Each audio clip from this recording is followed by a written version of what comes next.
João capítulo 2, versículo 1.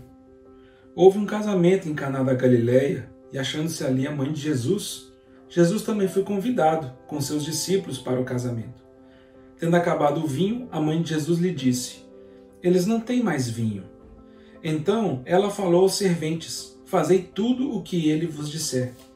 Estavam ali 6 talhas de pedra que os judeus usavam para as purificações, e cada uma levava 2 ou 3 metretas. Jesus lhes disse: enchei d'água as talhas, e eles as encheram totalmente. Então lhes determinou: tirai agora e levai ao mestre-sala, e eles assim o fizeram. Tendo o mestre-sala provado a água transformada em vinho, chamou o noivo e lhe disse: todos costumam pôr primeiro o bom vinho, e quando já fartaram de bebê-lo, eles servem o inferior. Tu, porém, guardaste o bom vinho até agora. Com este, deu Jesus princípio aos seus sinais, manifestou a sua glória, e os seus discípulos creram nele. É assim que João inicia o seu evangelho. Sabemos que João ele estrutura o evangelho dele descrevendo 7 sinais. João escolhe 7 sinais para provar que Jesus, o Nazareno, era o Messias de Deus. E é isso que ele fala no final do capítulo 20, no versículo 30 e 31. Ele vai dizer: olha, há muitas outras coisas que Jesus fez, que eu não escrevi aqui nesse livro. Estas, porém, que eu escolhi escrever, elas foram registradas para que creiais que Jesus é o Filho de Deus, e crendo nele, tenhais vida por meio do seu nome. Muito significativo a João ter escolhido o primeiro sinal de todos, a transformação da água em vinho. Talvez esse seja o grande sinal de Deus para a humanidade, que o Senhor Jesus, o Messias, tem poder para transformar a nossa vida, trazer gozo, trazer esperança, trazer paz, trazer alegria no espírito. Essa é a figura do vinho na Bíblia. É aquilo que nos traz satisfação, aquilo que nos traz contentamento e desfrute. Agora, por que tantas vezes nós não nos sentimos cheios e abastados desse vinho espiritual? Eu olho para a minha vida e muitas vezes eu me percebo como o noivo dessa história. Alguém vira para mim e fala: eu não tenho mais vinho, eu estou sem alegria, eu estou entristecido. Eu estou existindo, mas não estou vivendo.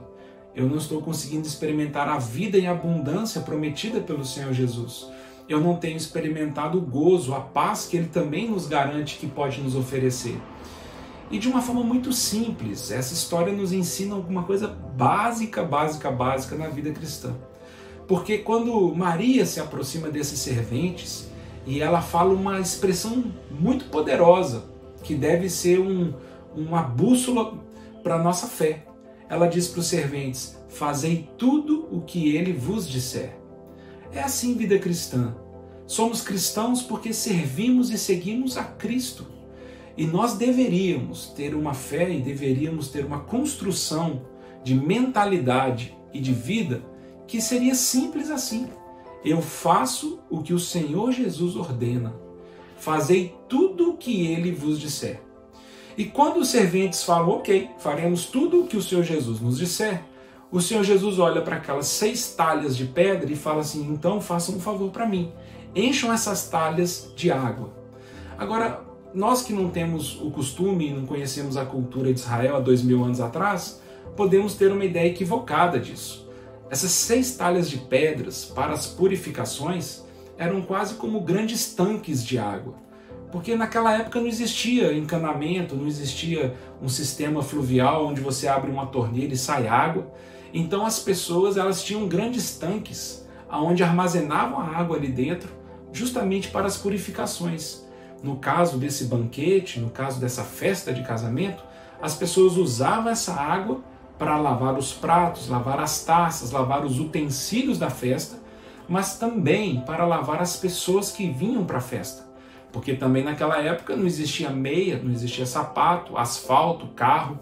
Então muitas vezes as pessoas chegavam com seus pés sujos, com as suas canelas empoeiradas, e eles então tiravam a água dessas talhas para purificar os convidados. E sabemos aqui pela história que eram 6 talhas, tendo 2 ou 3 metretas em cada uma delas. As metretas eram uma forma de barril, aonde eles usavam ali para tirar a água dessas talhas. Uma metreta, as medidas dela variam um pouco, mas seria alguma coisa entre 30 e 40 litros cada metreta. Então a conta de matemática seria 40 litros vezes 3 vezes 6. Nós estamos falando aqui de mais de 700 litros de água em 6 talhas.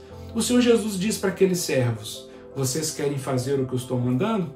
Então vocês vão agora encher aqueles 700 litros d'água para mim.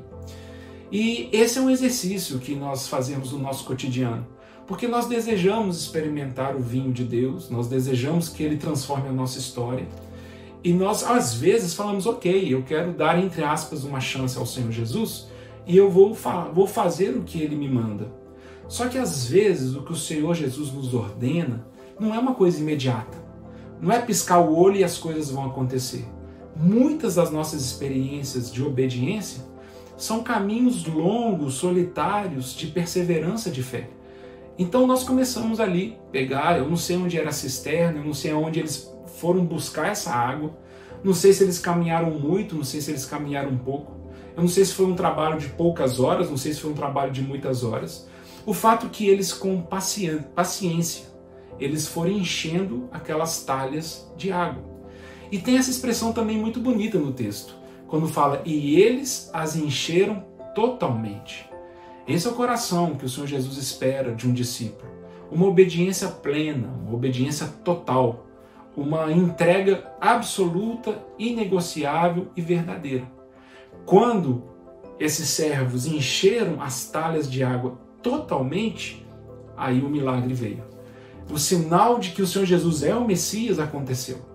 Aquele mestre-sala se aproximou e ele tinha ali 6 talhas de pedra cheias de vinho. Me parece que essa é uma das figuras lindas que o Senhor deseja nos impressionar. O Espírito Santo quer nos dizer: seja paciente, ande pela fé, obedeça os comandos do Senhor Jesus. Às vezes no nosso casamento, às vezes nas nossas relações, encha as talhas de água. Seja paciente, vá preenchendo essas coisas. Como o Senhor Jesus nos ordena nos comportar como maridos, como esposas, como filhos. Como o Senhor Jesus nos ordena administrar nossos recursos, nossos bens. Quais são nossas prioridades, quais são as nossas diretrizes de vida. O Senhor Jesus vai nos dar comandos e Ele espera que nós, pela fé, obedeçamos. O milagre ou o sinal está na mão dele, não na nossa.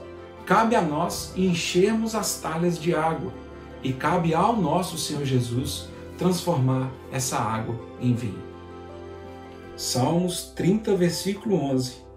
Converteste o meu pranto em folguedos, tiraste o meu pano de saco e me cingiste de alegria, para que o meu espírito te cante louvores e não se cale, Senhor Deus meu, graças te darei para sempre.